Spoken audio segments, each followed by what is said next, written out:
But genetics को शुरू करने से पहले मैं सबसे एक क्विक क्वेश्चन पूछना चाहती हूँ, देखते हैं कौन आंसर करेगा। आप सभी ने हाथी देखा है, सभी ने शेर भी देखा है, और आप सबको ये भी पता है कि जो हाथी का बच्चा होता है वो हाथी जैसा होता है और शेर का बच्चा शेर जैसा होता है। आप सभी लोगों ने ट्विंस भी देखे हैं, जो ट्विंस होते हैं, या हम लोग सारे बच्चे हमने सबको देखा है, ह्यूमन बींग सबने देखे, हम लोग खुद भी ह्यूमन बींग्स हैं।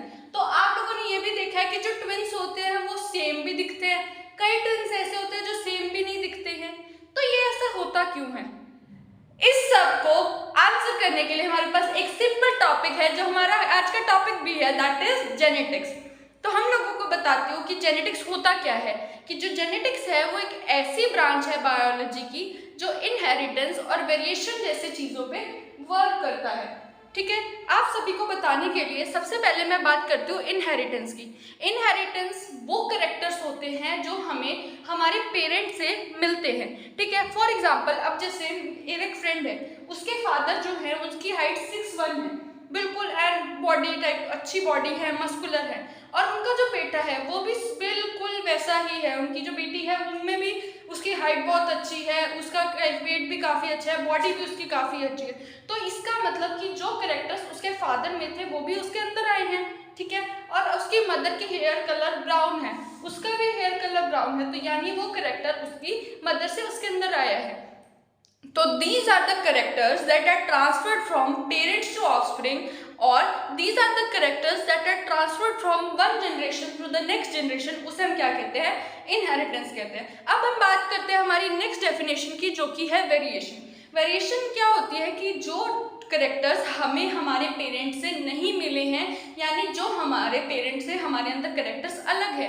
अब मान लो कईयों के पेरेंट्स बिल्कुल शार्प होते हैं, वो बिल्कुल सीधे साधे से होते हैं, लेकिन बच्चे बहुत ज़्यादा एटीट्यूड वाले होते हैं, उनमें बहुत ईगो होती है, या कुछ करेक्टर्स बहुत डिफरेंट होते हैं। किसी की मदर की कुछ और करेक्टर है, उसके बच्चे में कुछ और करेक्टर आया है। तो वो सब चीज़ें जो डिफर करती हैं पेरेंट्स से, कई बार ट्विंस में भी बहुत चीज़ें डिफर करती हैं। तो उन सब चीज़ों को जानने के लिए हम लोगों के पास एक टर्म है जिसे हम क्या कहते हैं? वेरिएशन कहते हैं।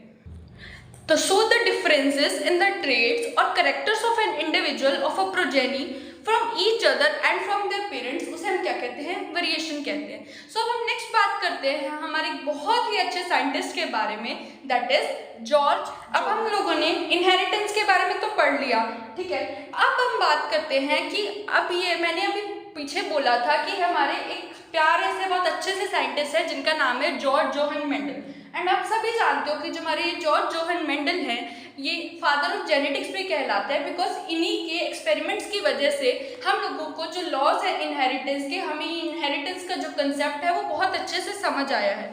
तो आप सभी को ये भी पता है कि जो हमारे मेंडल थे, उन्होंने जो एक्सपेरिमेंट है अपना किसके ऊपर किया था? गार्डन पी के ऊपर किया था, जिसका साइंटिफिक नेम है पाइसम सटाइवम। पाइसम सटाइवम के ऊपर उन्होंने artificial pollination, cross pollination techniques के या एक्सपेरिमेंट्स किए बहुत बार, जिससे हम लोगों को एक ऐसी वेराइटीज देखने को मिली जिसमें बहुत सारे कंट्रास्टिंग ट्रेड्स थे। कंट्रास्टिंग ट्रेड्स का मतलब कि अगर एक प्लांट टॉल है तो उसका कंट्रास्टिंग में ड्वार्फ होगा दूसरा प्लांट, ऐसा होगा। और उन्होंने हर ट्रेड को एक ही टाइम पे ऑब्जर्व किया।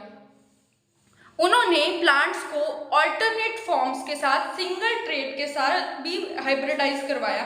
उस ट्रेड को जो उन्होंने वो क्रॉस किया उसे हम क्या कहते हैं? मोनोहाइब्रिड क्रॉस कहते हैं। और उस क्रॉस की वजह से जो प्लांट्स हमारे पास आए, उस प्लांट्स को हम क्या बोलते हैं? फर्स्ट फिलियल जनरेशन, जिसको हम लोग F1 जनरेशन भी कहते हैं।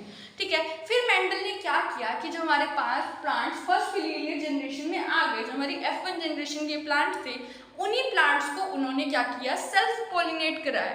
सेल्फ पॉलिनेट करने से हमें क्या मिला? एक सेकेंड फिलियल जनरेशन मिली, जिसे हम क्या बोलते हैं? F2 जनरेशन बोलते हैं। बाद में मेंडल ने क्या किया कि उन्हीं पी प्लांट्स को जो दो करेक्टर में डिफर करते थे, अभी मतलब पहले में तो एक सिंगल करेक्टर में डिफर कर रहे थे, अब इसमें दो अलग अलग करेक्टर्स में डिफर कर रहे, तो उनका भी क्रॉस कराया, जिसे हम क्या बोलते हैं? डाईहाइब्रिड क्रॉस कहते हैं। और उन्होंने ये जो हाइब्रिडाइजेशन एक्सपेरिमेंट्स हैं उनको कब तक किया? 7 ईयर्स के लिए परफॉर्म किया। ठीक है, जिसके अंदर ये ऐसे एक साइंटिस्ट थे जिन्होंने इसे 1856 से 1863 के बीच में किया, और इनकी इन्वेस्टिगेशंस की वजह से हम एक बहुत अच्छा स्टैटिस्टिकल एनालिसिस और मैथमेटिकल लॉजिक्स उन्होंने पहली बार बायोलॉजी में इंट्रोड्यूस की, और हमें एक बहुत अच्छा रिजल्ट देखने को मिला, बिकॉज जो हमारे प्लांट्स का साइज था वो बहुत ज़्यादा अच्छा था, कि जिसकी वजह से हम लोगों को एक बहुत अच्छा डाटा देखने को मिला। And we all know about the data जो हम लोगों को आज को देखने को मिलता है। ठीक है, और उन्होंने जो बहुत सारे करेक्टर्स एक इस गार्डन पी में देखे, वो उसमें बहुत अपोजिंग ट्रेट्स भी थे, जैसे मैंने आपको बताया टॉल और ड्वार्फ, ठीक है, येलो और ग्रीन सीड्स, ये सब उसे देखने को मिले। अब एक बात आपके माइंड में आई तो ज़रूर होगी कि इनमें ऐसा क्या था उस पी प्लांट में कि उसे ही चूज़ किया। अभी कंट्रास्टिंग करेक्टर्स तो और किसी प्लांट में भी हो सकते थे, भी ऐसा ही क्यों था कि सिर्फ यही प्लांट उन्हें अच्छा लगा, इसमें इतने सारे उन्हें ऐसा क्या दिखा कि उन्होंने इसी प्लांट को अपना एक कहते हैं ना आइडियल प्लांट की तरह चूज़ किया, और उन्हें एक्सपेरिमेंट्स में सक्सेसफुल भी वो हुए। सो लेट्स टॉक अबाउट कि वो मेंडल का जो एक्सपेरिमेंट प्लांट है भी उसमें ऐसा क्या। हमारे साइंटिस्ट मेंडल की बात तो बाद में करते हैं, बट आप लोग मुझे ये बात बताओ भी मेंडल से पहले हम लोग सोचते हैं भी उसने ऐसा इन प्लांट में क्या देखा होगा। क्या वो प्लांट सुंदर था, देखने में बहुत प्यारा था, या उसके फूल अच्छे थे, कुछ तो था। तो इसको देखने के लिए हम देखते हैं कि मेंडल ने ऐसा क्या देखा कि जो उसे ये प्लांट इतना पसंद आया और उसने उसे अपने एक्सपेरिमेंट में यूज़ किया। तो सबसे पहली बात कि जो ये हमारा पी प्लांट था वो एक एनुअल प्लांट था जिसकी शॉर्ट लाइफ साइकिल थी, और उसकी सेवरल जनरेशन एक ही उसमें पढ़ी जा सकती थी। मतलब क्या था कि जो हमारा ये पी प्लांट था वो साल में एक बार, कहते हैं ना एनुअल प्लांट होता है जो साल में एक ही बार होता है, ठीक है, उसकी लाइफ स्पैन बहुत छोटी होती है, लेकिन उसकी बहुत सारी जनरेशन्स हम एक ही शॉर्ट पीरियड में आराम से पढ़ सकते थे। पहला करेक्टर तो ये था।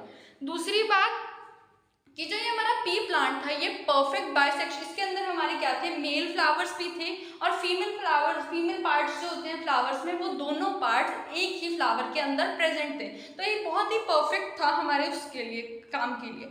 और इसके जो फ्लावर्स थे वो प्रीडोमिनेंटली सेल्फ पॉलिनेटिंग थे, और इससे हमें बहुत सारे जनरेशन देखने को मिलते। तो इसका मतलब ये है कि जो हमारे फ्लावर्स थे वो अपने आप को सेल्फ पॉलिनेट कर सकते थे, जिसकी वजह से हमें बहुत सारी जनरेशन्स की जो ट्रू ब्रीडिंग या प्योर लाइन की कुछ अलग से फैक्टर नहीं आ रहा, उसी का फैक्टर एक बहुत प्योरली हमें देखने को मिल रहा था। और ये जो हमारा प्लांट था ये बहुत इजीली अपने आप को क्रॉस पॉलिनेट भी कर सकता था, क्योंकि इसके जो पॉलन्स एक प्लांट के हम दूसरे प्लांट के स्टिग्मा पे अगर हम लोग अटैच इंट्रोड्यूस करवाते हैं एंथर्स को रिमूव करके, तो वो इजीली क्रॉस पॉलिनेट करके हमें एक अच्छी वैरायटी दे सकता था।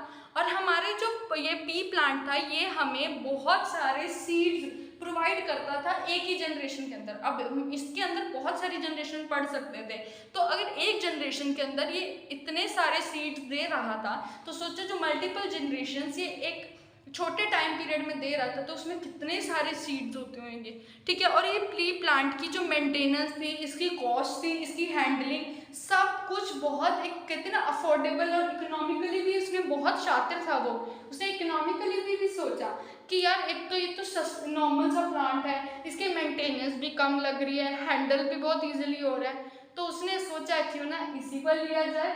वो बहुत तेज आदमी था।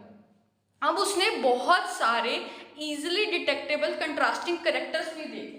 ये बहुत मेन पॉइंट है इस बात का कि उसने इसके अंदर 14 पेयर्स और 14 कंट्रास्टिंग करेक्टर्स देखे, यानी कि 7 पेयर्स ऑफ कंट्रास्टिंग करेक्टर्स उसके अंदर उसने देखे।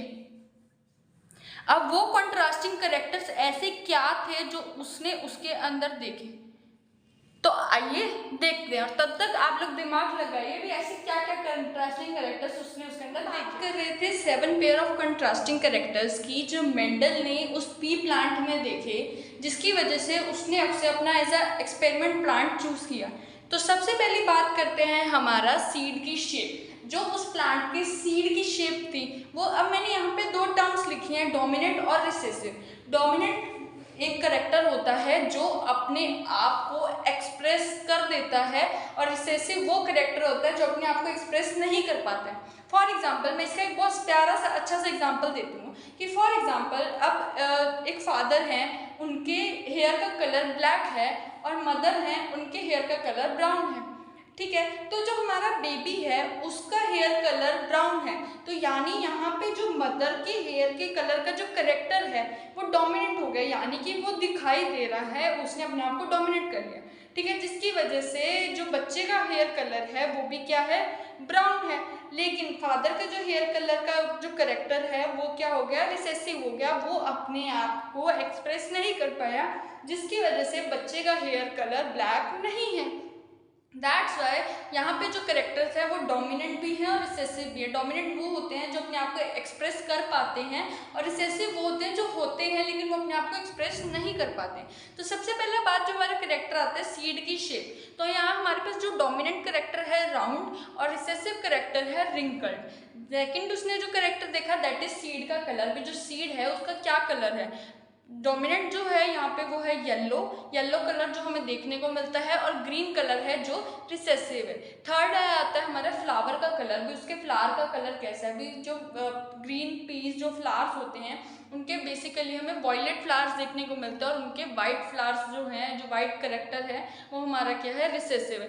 नेक्स्ट बात आती है हमारी पॉड का शेप, जो हमारा पॉड होता है यानी बाहर का जो छिलका होता है उसका जो शेप होता है वो कैसा है, या तो वो पूरा फुल है या फिर वो कॉन्स्ट्रिक्टेड है। तो जो हमारे यहाँ फुल है वो डोमिनेंट करेक्टर है और कॉन्स्ट्रिक्टेड हमारा रिसेसिव करेक्टर है।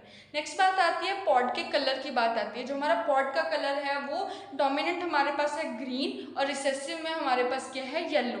नेक्स्ट आती है फ्लावर की पोजीशन। अब हमने फ्लावर का कलर तो देख लिया, लेकिन फ्लावर है कहाँ पे, या तो वो या क्या है, वो उसकी एक्सिस पे है या टर्मिनल पे है। जो एक्सिस पे है यानी जो हमारा एक्सियल पोजीशन है वो हमारा डोमिनेंट पोजीशन है, और जो टर्मिनल है वो हमारा रिसेसिव करेक्टर। नेक्स्ट आता है प्लांट की, बेसिकली जो स्टेम होती है उसकी हाइट कैसी है, भी हमारा जो प्लांट है वो टॉल प्लांट है या फिर हमारा जो प्लांट है वो ड्वार्फ है। तो हमारा जो टॉल है वो हमारा डोमिनेंट करेक्टर है और जो ड्वार्फ है हमारा रिसेसिव करेक्टर है।